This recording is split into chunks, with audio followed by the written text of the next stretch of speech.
నమస్కారం, welcome to 1 TV news. ముందుగా headlines చూద్దాం.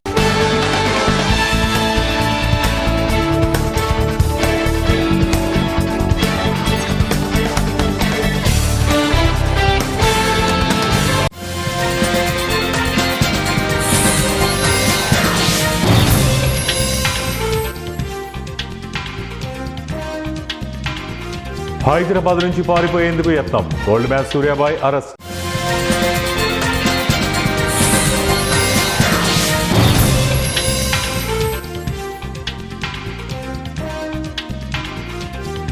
అయోధ్య విరాళాల స్కామ్, కీలక సభ్యుల రాజీనామా.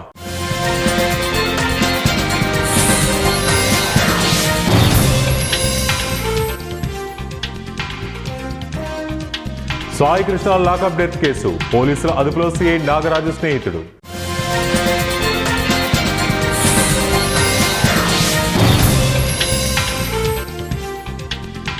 మనసు ముక్కలైంది, మొన్ననే ఖుష్బూ కుమార్తె పెళ్లిలో కలిసి నవ్వుకున్నాం. భాగ్యరాజ్ మృతిపై చిరంజీవి ఎమోషనల్. గోల్డ్ మ్యాన్ సూర్యాబాయ్ను పోలీసులు అరెస్టు చేశారు. హైదరాబాద్ నుంచి షాద్ నగర్ పారిపోతుండగా పోలీసులు పట్టుకున్నారు. తక్కువ ధరకే బంగారం ఇప్పిస్తామంటూ అమాయకులను సూర్యాబాయ్ బురిడీ కుట్టించాడు. తమ డబ్బులు తిరిగి ఇవ్వాలని అడిగితే ఏకంగా బాధితులపై కేసు పెట్టాడు. చివరకు అసలు రంగు బయటపడడంతో పారిపోయేందుకు ప్రయత్నిస్తుండగా గోల్డ్ మ్యాన్ ను పోలీసులు అదుపులోకి తీసుకుని విచారిస్తున్నారు. దేశవ్యాప్తంగా సంచలనం సృష్టించిన అయోధ్య రామమందిర విరాళాల దుర్వినియోగం కేసులో కీలక పరిణామాలు చోటు చేసుకున్నాయి. కోట్లాది మంది భక్తులు సమర్పించిన కానుకలు దుర్వినియోగం అయ్యాయన్న ఆరోపణల నేపథ్యంలో అయోధ్య రామమందిర trust general secretary Champat Rai తన పదవికి రాజీనామా చేశారు. ఆయనతో పాటు ట్రస్ట్ సభ్యుడు అనిల్ మిశ్రా కూడా బాధ్యతల నుంచి తప్పుకున్నారు. ఈ పరిణామం దేశవ్యాప్తంగా తీవ్ర చర్చకు దారితీసింది. దర్యాప్తులో భాగంగా ఇప్పటికే చంపత్ రాయ్ వ్యక్తిగత డ్రైవర్ టిన్ను యాదవ్ను పోలీసులు అరెస్టు చేశారు. అతనితో పాటు మరో 8 మందిని ఉత్తరప్రదేశ్ ప్రభుత్వం ఏర్పాటు చేసిన ప్రత్యేక దర్యాప్తు బృందం అదుపులోకి తీసుకుని విచారిస్తోంది. ఈ కేసులో అణుకల్స్ మిశ్రా, లవకుష్ మిశ్రా, అవినాష్ శుక్లా, టిన్ను యాదవ్, మనీష్ యాదవ్ తదితరుల పేర్లను ఎఫ్ఐఆర్లో చేర్చారు. భారతీయ న్యాయ సంహితలోని సెక్షన్లు 306, 316/5, 317/4, 317/5, 613/5 కింద కేసులు నమోదు చేసి సిట్ దర్యాప్తు కొనసాగిస్తోంది. దర్యాప్తు సంస్థల ప్రాథమిక అంచనాల ప్రకారం రామ మందిరానికి భక్తులు సమర్పించిన 200 కోట్లకు పైగా విరాళాలు గల్లంతైనట్లు ఆరోపణలున్నాయి. హుండీలో పడిన నగదు, విలువైన కానుకల నిర్వహణలో తీవ్ర అవకతవకలు జరిగినట్లు విచారణలో వెలుగులోకి వస్తున్నట్లు సమాచారం. రాష్ట్ర వ్యాప్తంగా సంచలనం సృష్టించిన సాయి కృష్ణ లాకప్ డెత్ కేసులో సిట్ విచారణ కొనసాగుతోంది. పరారీలో ఉన్న సిఐ నాగరాజు స్నేహితుడు సురేష్ ను సిట్ అధికారులు అదుపులోకి తీసుకున్నారు.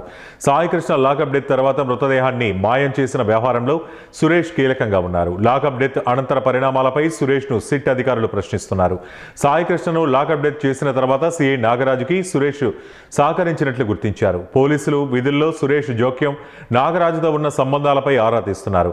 సాయి కృష్ణ లాకప్ డెత్ తర్వాత కుటుంబ సభ్యులతో సురేష్ రాయబారంపై సిట్ అధికారులు దృష్టి సారించారు. పరారీలో ఉన్న 2 పోలీసుల కోసం ఏర్పాటైన ప్రత్యేక బృందాలు హైదరాబాద్, బెంగళూరుకు వెళ్లాయి. ఇప్పటికే హెడ్ కానిస్టేబుల్ అశోక్, జంగం నాని ఇళ్లకు నోటీసులు ఇచ్చిన సిట్ అధికారులు విచారణకు హాజరు కావాలని ఆదేశాలు జారీ చేశారు. వారిద్దరి కోసం గాలింపు కొనసాగుతోంది. ఈ కేసులో మరికొందరి పాత్రపై సిట్ అధికారులు ఆరా తీస్తున్నారు. DCP Krishnakant Patel, task force ADCP Latha Kumari, ACP మానసతో వేర్వేరుగా మాట్లాడారు. సాయి కృష్ణ నేరాలపైన సిట్ అధికారులు దృష్టి సారించారు. ప్రముఖ దర్శకుడు, కథా రచయిత, నటుడు కె భాగ్యరాజు మృతిపై సినీ ప్రముఖులు దిగ్భ్రాంతి వ్యక్తం చేస్తున్నారు. మెగాస్టార్ చిరంజీవి, విక్టరీ వెంకటేష్ తమ సోషల్ మీడియా వేదికగా ఎమోషనల్ ట్వీట్ చేస్తూ ఆయనతో ఉన్న అనుబంధాన్ని గుర్తు చేసుకున్నారు. కేవలం 2 రోజుల క్రితమే గోవాలో జరిగిన ఖుష్బూ కుమార్తె పెళ్లి వేడుకలో కలిసి నవ్వుతూ సరదాగా గడిపామని, ఇప్పుడు ఆయన మరణ వార్త వినడం నమ్మలేకపోతున్నారని ఎమోషనల్ అయ్యారు. చిరంజీవి ఎక్స్ వేదికగా ట్వీట్ చేస్తూ, నా హృదయం ముక్కలైంది. ఈ వార్త నన్ను తీవ్రంగా కలిచివేసింది. మాటల్లో చెప్పలేనంత షాక్కు గురయ్యాను. మొన్నటికి మొన్న గోవాలో జరిగిన ఖుష్బూ కుమార్తె పెళ్లి వేడుకల్లో కలిసి పాల్గొని నవ్వులు పంచుకున్నాం. భాగ్యరాజ్ గారు ఎంతో ఉత్సాహంగా కనిపించారు. ఈ ఉదయం ఆయన మరణ వార్త విని నమ్మలేకపోయానంటూ ఎమోషనల్ అయ్యారు. అద్భుతమైన దర్శకుడు, అసాధారణమైన స్క్రీన్ ప్లే రచయిత, ప్రతిభావంతుడైన నటుడిగా భారతీయ సినీ పరిశ్రమకు భాగ్యరాజ్ చేసిన సేవలు చిరస్మరణీయమని ఆయన పేర్కొన్నారు. భాగ్యరాజ్ కుటుంబ సభ్యులకు తన ప్రగాఢ సానుభూతిని తెలియజేస్తూ ఈ తీరని లోటును భరించే శక్తిని దేవుడు వారికి ప్రసాదించాలని చిరంజీవి ప్రార్థించారు. నాగర్ కర్నూలు జిల్లా బల్మూరు మండలం అనంతవరం గ్రామ సమీపంలో మూలమలుపు వద్ద బైక్, టీవీఎస్ ఎక్సెల్ 2 బైకులు ఢీకొని 4 తీవ్ర గాయాలయ్యాయి. ఇద్దరి పరిస్థితి విషమంగా ఉంది. వారిని ప్రభుత్వ ఆసుపత్రికి తరలించారు. చికిత్స పొందుతూ అనంతవరం గ్రామానికి చెందిన శ్రీనివాస్ మృతి చెందాడు. లింగాల మండలం అమ్మడిపల్లి గ్రామానికి చెందిన వ్యక్తులుగా పోలీసులు గుర్తించారు.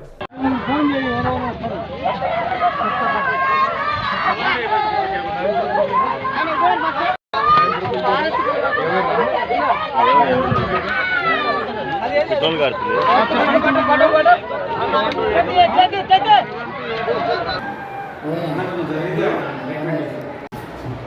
పేరు ఏం పేరు ఈయన పేరు అన్ని ఛానల్ పోతుంది ఇక్కడ తీస్తే మేము అంతా పంచుకుంటాం 20 వస్తుంది మా దాంట్లో.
కర్నూలు నియోజకవర్గంలో సర్ కార్యక్రమంలో తప్పులు జరుగుతున్నాయని కర్నూలు మాజీ వైసీపీ ఎమ్మెల్యే హఫీజ్ ఖాన్ అన్నారు. ఈ కార్యక్రమంలో జరుగుతున్న తప్పిదాలపై నగరపాలక సంస్థ కమిషనర్ చల్లా ఓబులేస్కి మాజీ ఎమ్మెల్యే వినతి పత్రం అందజేశారు. అనంతరం మీడియా సమావేశంలో హఫీజ్ ఖాన్ మాట్లాడుతూ సర్ కార్యక్రమంలో ఇప్పటి వరకు 63% మాత్రమే అయిందన్నారు. గడువు దగ్గర పడుతున్న ఓటర్లకు ఎన్యూమరేషన్ ఫామ్ ఇవ్వలేదన్నారు. ప్రతిపక్ష పార్టీ నాయకుల అభిమానుల ఓట్లు తొలగించే విధంగా కుట్రలు జరుగుతున్నాయని హఫీజ్ ఖాన్ విమర్శించారు. మున్సిపల్ కార్పొరేషన్ కమిషనర్ గారు మరియు ఈఆర్ఓ గారు ఎవరైతే ఉన్నారో ఆయనతో కలవడం జరిగింది. ఈ ఎస్ఐఆర్ సూపర్ 6 లోపాలు మీ అందరికి కూడా వివరించాలని చెప్పి మీ ముందుకు రావడం జరిగింది. ఈ ఎస్ఐఆర్ సూపర్ 6 లోపాలు ఏమంటే ఎన్యూమరేషన్ ఫామ్ డిస్ట్రిబ్యూషన్ ప్రాసెస్ ఈ రోజుకి 13 రోజులు అయిపోయింది. ఉండేది 17 రోజులు మాత్రమే. దాంట్లో కూడా working days, non working days, leaves, ఇంకో వేరే సమస్యలు, ఆ పనులు ఈ పనులు అని చెప్పి ఉంటాయి. ఈ రోజు వరకు సార్ చెప్పిన ప్రకారంగానే తీసుకుంటే కూడా 63% మాత్రమే ఎన్యూమరేషన్ ఫామ్స్ ఇవ్వడం జరిగింది. అంటే దాదాపు 40% మనుషులకి ఇప్పటికీ కూడా ఎవరైతే ఓటర్లు ఉన్నారో 2024, 2025 లిస్ట్లో ఎవరైతే ఓటర్ ఉన్నారో వాళ్ళకు 40% మందికి ఈ రోజు కూడా ఎన్యూమరేషన్ ఫామ్ అనేది వాళ్ళ చేతికి రాలేదు. చాలా తక్కువ సమయమే మిగిలి ఉంది. రెండో విషయం ఏమంటే ఎన్యూమరేషన్ ఫామ్ ఇచ్చిన తర్వాత ఫామ్ ఫిలప్ అయిన తర్వాత అప్లోడ్ చేసే ప్రక్రియలో కూడా 5-10% కూడా అప్లోడ్ కాలేదు అనేది ఇది మేము కమిషనర్ గారి దృష్టికి తీసుకొని రావడం జరిగింది. అలాగే ముఖ్యంగా చూసుకుంటే ఇది ఎంత ఎందుకు చెప్తున్నామంటే ఎక్కడో చోట తెలుగుదేశం పార్టీకి వ్యతిరేకమైన పార్టీలు, అది వైఎస్ఆర్ కాంగ్రెస్ పార్టీ ఉండొచ్చు, ఇంకో పార్టీ ఉండొచ్చు, ఆ ఓటర్ల జాబితాలో తారుమారు అయ్యే పరిస్థితులు రావచ్చు అని చెప్పి ఆయనకు చాలా స్పష్టంగా చెప్పడం జరిగింది. మీరు చెప్పొచ్చు ఏందన్నా మీరు వస్తారు వైఎస్ఆర్ కాంగ్రెస్ పార్టీ నాయకులు ఊకే బురద చెల్లి వెళ్ళిపోతారు చెప్పేస్తారు అని చెప్పి. నేను మీకు చాలా స్పష్టంగా చెప్తున్నా 2002 ఓటర్ లిస్ట్లో ఆ రోజు కూడా తెలుగుదేశం పార్టీ గవర్నమెంటే, ఈ రోజు కూడా తెలుగుదేశం పార్టీ గవర్నమెంటే. సాక్షాత్తు మా అమ్మ మా నాన్న పేరు లేదు. అంటే మా నాన్న ఒక యాక్టివ్ కాంగ్రెస్ పార్టీ లీడర్ ఆ రోజు 2002లో, ఆయనదే పేరు లేదు. అంటే ఇప్పుడు జరుగుతున్న ఈ ఎస్ఐఆర్ లో కూడా చాలా మంది ఏదైతే తెలుగుదేశం పార్టీకి వ్యతిరేకంగా ఉన్న పొలిటికల్ పార్టీ లీడర్స్ ఉండొచ్చు, సానుభూతి పరులు ఉండొచ్చు, వాళ్ళ ఓటర్లు గల్లంతు చేసే విధంగా కూడా ప్రభావితం చేసే పరిస్థితి ఉంది అనేది కూడా చాలా స్పష్టంగా కమిషనర్ గారికి తెలియజేయడం జరిగింది. నాగర్ కర్నూలు జిల్లా కల్వకుర్తి డివిజన్ పరిధిలోని ఊరుకొండ మండలం రేవల్లి గ్రామంలో అమానవీయ ఘటన చోటు చేసుకుంది. దారి కాచి బైక్ను అడ్డగించి చేతబడి చేస్తున్నాడనే అనుమానంతో పదునైన మారణాయుధాలతో కర్రోళ్ల యాదవ్ అనే వ్యక్తిని అతి దారుణంగా నరికి చంపిన ఘటన రేవల్లిలో చోటు చేసుకుంది. హతుడు యాదయ్య కుమార్తె శివమ్మ మీడియాతో మాట్లాడుతూ గ్రామంలో అందరూ కలిసిమెలిసి ఉండేవారని, ఇంటెనక ఉన్న జంగిలమ్మ అనే మహిళ కూడా మంచిగా ఉండేదని, గత కొంతకాలంగా గ్రామంలో కొంతమంది చనిపోవడానికి యాదయ్య కారణమని, గ్రామంలో జంగిలమ్మ ప్రచారం చేయడంతో తమ కుటుంబంతో గ్రామస్తులు మాట్లాడకుండా ఉన్నారని తెలిపారు. మూఢనమ్మకంతో ఒకరికొకరు చెప్పుకొని కొంతమంది తమ తండ్రి మీద అనుమానం పెంచుకున్నారన్నారు. ఎలాగైనా యాదయ్యను చంపాలని బైక్పై వస్తున్న తమ తండ్రిని దారి కాచి హత్య చేశారని వాపోయింది. ఇంతకుముందు మాతో పాటే ఉంటుండే, మా ఇంటి దగ్గర 24 hours మా ఇంటి దగ్గరనే ఉంటుండే ఆమె. అకస్మాత్తుగా ఆమె ఎందుకు ఇట్లా చెప్పింది తెలియదు. ఆమె మాటలు నమ్ముకున్న ఊరోళ్ళు కూడా చాలా మటుకు మా మీద మేము కనిపిస్తే తిట్టడము. నేను హైదరాబాద్ ఉన్న 4 months నుంచి మా ఫ్యామిలీ వాళ్ళు కనిపిస్తే తిట్టడము, లేదంటే వాళ్ళ దగ్గర వాళ్ళు పోతుంటే రావడం, ఈమె లేచినప్పటి నుంచి ఒకరిపైన పెట్టి తిట్టడము ఇదే చేస్తుంది అనమాట. నాకు మా నాన్న లాస్ట్ మంత్ చెప్పిండు. నేను చెప్పిన ఇట్లా సరే ఇక్కడ ఏదన్నా జరిగినా మనం హైదరాబాద్ వెళ్ళిపోదాం, ఇక్కడ వద్దు అని చెప్పినుంటి. మా నాన్న ఏం చెప్పిండంటే మనం చేయని తప్పుకు మనం హైదరాబాద్ పోతే మన పైన పడుతుంది, మనం వద్దు అని చెప్పిండు. దాని తర్వాత ఇంత చంపేంత దాకా తీసుకొచ్చా అని మేము అనుకోలేదు. ఇప్పుడైతే అనుమానం అంటూ మొత్తం క్లియర్ గా ఆమెతోనే ఉంది. స్టార్ట్ చేసిందే ఆమె, ఈ డ్రామా అంతా తీసుకొచ్చింది ఆమె. ఆమె చేయకపోయినా ఆమె తరపు నుంచి ఎవరన్నా చేసి ఉంటారు. అంత ఈజీగా మా నాన్న చంపాల్సిన పగలు ఎవరికి లేవు. ఎందుకంటే మేము ఎవరిని ఆస్తి లేదు, ఎవరి దగ్గర ఏం ఆశించలేదు. మా నాన్నను చంపి ఇట్లా మరి సరే యాక్సిడెంట్ అయింది అంటే అది వేరు. నార్మల్ మొత్తానికి గొడ్డలు తీసుకొని నరకడము, కత్తిపోట్లు ఉండేది సార్. బాబా బామ్మర్దులు వరుసగా జోక్స్ గా ఆడుకుంటూ ఉండేది. వాళ్ళ సడన్ గా ఒకసారి ఆ ముసలోనికి ఏమైంది, వెన్నుబొక్కకు ఆపరేషన్ అయింది. ఆపరేషన్ చేసినాక చాలా రోజులు బతకలే ఆ ముసలోడు చచ్చిపోయినాక జంగిలమ్మ ఏం చేసింది, మీ నాయన మంత్రాలు చేసి మీ నాయన చంపేసిందని మా నాయన మీద నింద పెట్టింది సార్. మా నాయనకు చేతవాడు వస్తుందని నింద పెట్టి ఊరు మొత్తం చెప్పింది సార్. వాళ్ళకి వీళ్ళకి చెప్పి అనుమానం లేపి అందరిలో మమ్మల్ని చులకగా చేసింది సార్. మమ్మల్ని చూసేనే అందరు పక్కకి వెళ్ళిపోయే సార్. నిన్న మమ్మల్ని మా బాబాయ్లను మా పిల్లలను చూసే అందరు కలిసి మా నాయన ఇట్లా చేసిరు పదురుకొని. 10 మంది ఏమో మా ఊర్లో చచ్చిపోయారు సార్. చేసిరు సార్.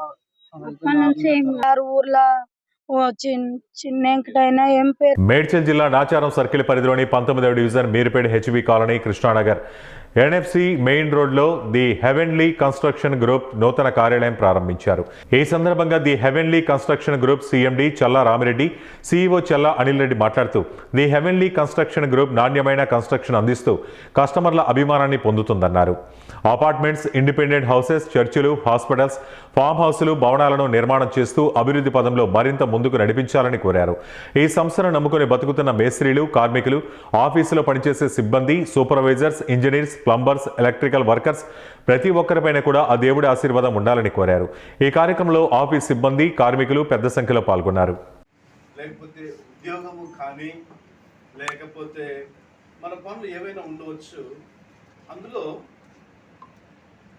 దేవుని యొక్క 4 కార్యములు మనం నేర్చుకోవాలి. ఒక బైబిల్ గ్రంథంలో ఒక అతను ఉన్నాడు. ఆయన దేవుని దగ్గర ఒక ప్రార్థన చేశాడు. ప్రార్థన అంటే దేవునికి మనం మనవులు చెప్పుకోవడం. ఇదేదో మత సంబంధమైనది కాదు నేను చెప్పేది. ప్రార్థన అనేది నీకు దేవునికి ఉన్న సంబంధము ప్రార్థన.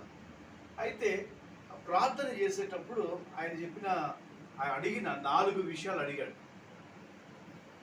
ఏమడిగాడంటే, మనం ఎప్పుడు కూడా అడుగుతాం ఏంటంటే దీవించు, ఆశీర్వదించు అని అడుగుతాం. తర్వాత సంగతి మర్చిపోతాం. ఎప్పుడే కానీ ఈ 4 విషయాలు మీ జీవితంలో ఉంటే మీరు అభివృద్ధిలోనికి వస్తారు. దేవుడు మనల్ని నడిపిస్తాడు. ఆయన అడిగిన 4 విషయాలు ఏంటంటే, మొదటి విషయం ఏంటంటే నన్ను ఆశీర్వదించు అని అడిగాడు.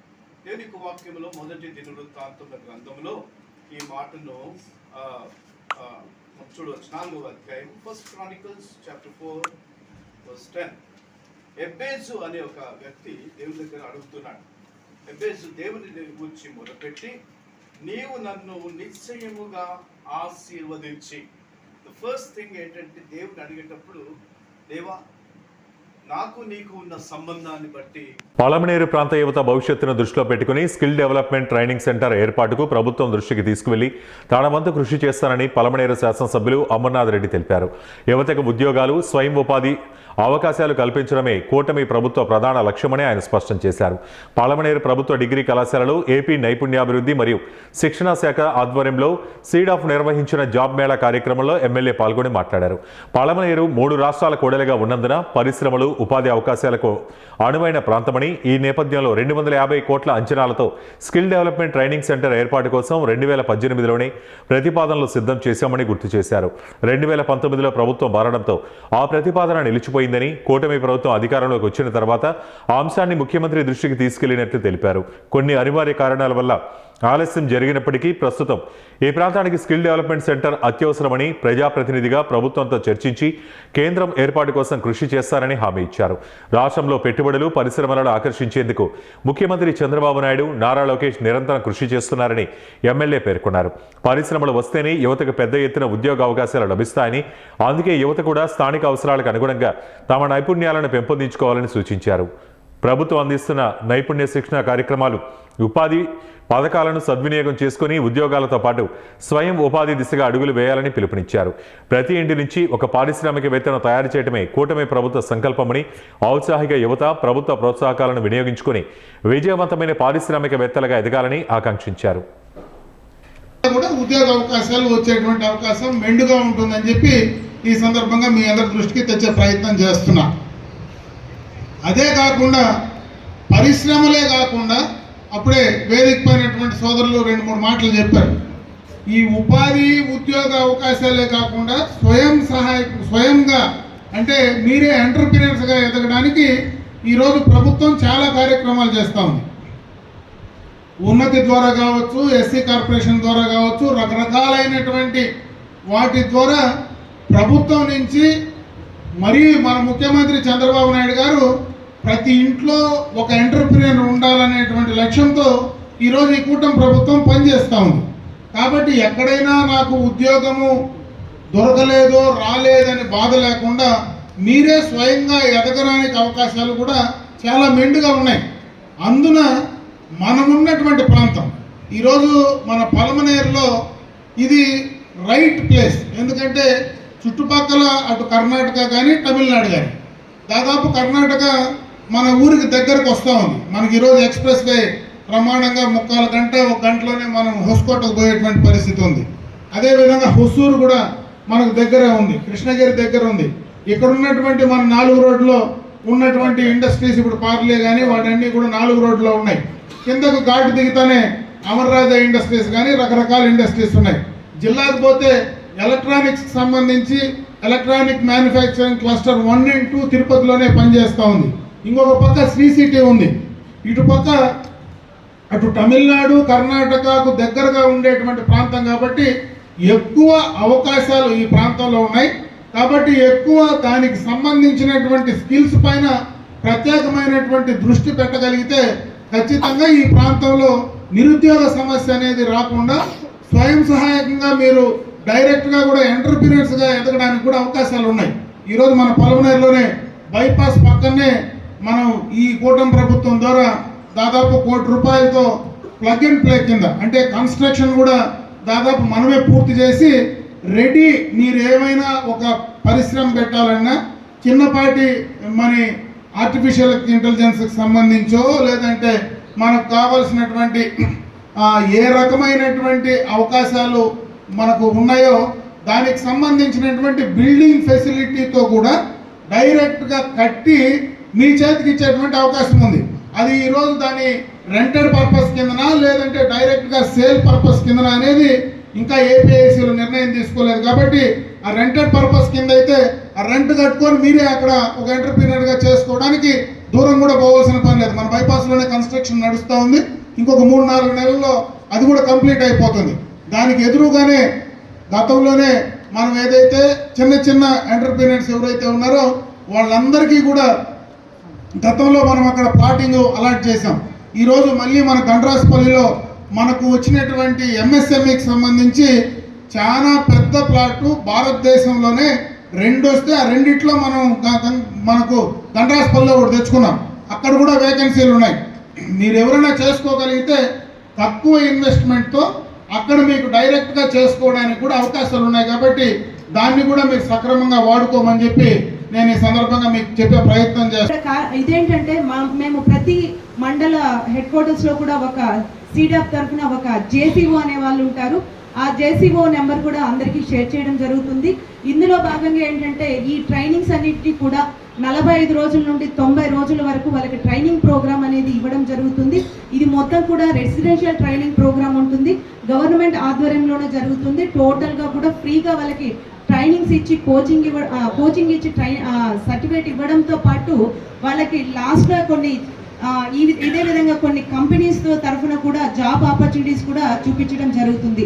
కాబట్టి సీడాప్ తరఫున ఈ ఆపర్చునిటీ అంటే స్కిల్ ఇవ్వడము, జాబ్ ఇవ్వడము రెండు కూడా ఇక్కడ క్యాష్తో సంబంధం లేదు. ప్రతి ఒక్కరిని కూడా మేము మొబిలైజ్ చేసి చేయడం జరుగుతుంది. సో ఈ ఆపర్చునిటీస్ కూడా ఉపయోగించుకోవాల్సిందిగా కోరుచున్నాము.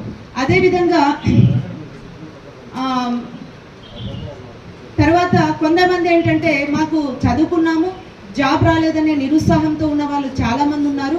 మరి ఆ విధంగా ఉండకుండా చేయడానికి ఏంటంటే ఇండియన్ బ్యాంక్ తరఫున ఆర్సెటి అనేది రన్ అవుతుంది. ఈ ఆర్సెటి కింద ఏంటంటే ఎవరైతే ఉమెన్ ఉండి వాళ్ళకి 18 years ప్లస్ నుండి వాళ్ళకి ఏదైనా నేను స్కిల్ నేర్చుకోవాలి అని ఉంటే వాళ్ళకు కూడా రెసిడెన్షియల్ అంటే మార్నింగ్ నుండి ఈవినింగ్ వరకు అంటే 10 to 5 ట్రైనింగ్ ప్రోగ్రామ్ ఉంటుంది. ఇది ప్రస్తుతం చిత్తూరు హెడ్ క్వార్టర్స్లో మాత్రమే రన్ అవుతుంది.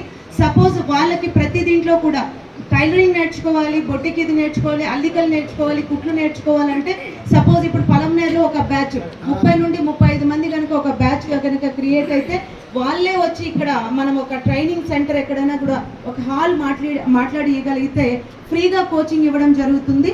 సో మార్నింగ్ టిఫిన్, మధ్యాహ్నం భోజనము, టీతో పాటు వాళ్ళే సప్లై చేసి టోటల్గా ఉచితంగా ట్రైనింగ్ ఇచ్చి సర్టిఫికేట్ కూడా ఇవ్వడం జరుగుతుంది. ఇప్పుడు కొత్తగా కూడా అందులో ఈ కార్ డ్రైవింగ్, చాలా మందికి డ్రైవింగ్ నేర్చుకోవాలని ఆశ ఉంటుంది.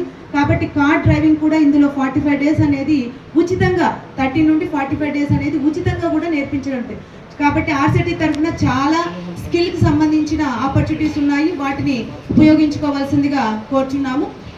ఇక కొంతమంది ఏంటంటే మేము బాగా చదువుకున్నాము, జాబ్ రాలేదని నిరుత్సాహంతో కొన్ని ఏమి రాలేదు, మా లైఫ్ జీరో అయిపోయిందని చాలామంది అలా కామ్గా ఉన్న వాళ్ళు చాలామంది ఉన్నారు.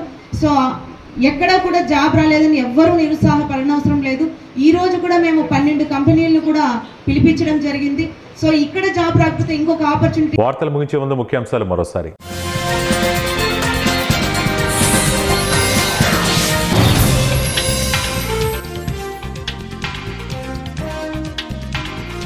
హైదరాబాద్ నుంచి పారిపోయేందుకు యత్నం, gold man సూర్యాబాయ్ arrest.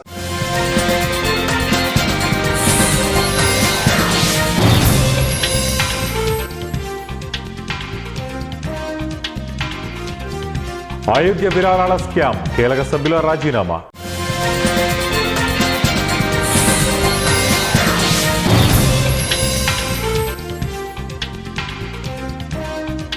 Sai Krishna lockup death case, పోలీసుల అదుపులో సిఐ నాగరాజు స్నేహితుడు.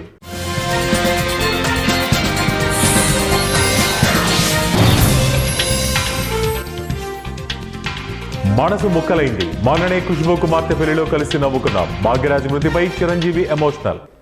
ఇవే ఇప్పటివరకు ఉన్న బులెటిన్ అప్డేట్స్. మరిన్ని అప్డేట్స్ కోసం చూస్తూనే ఉండండి 1TV న్యూస్.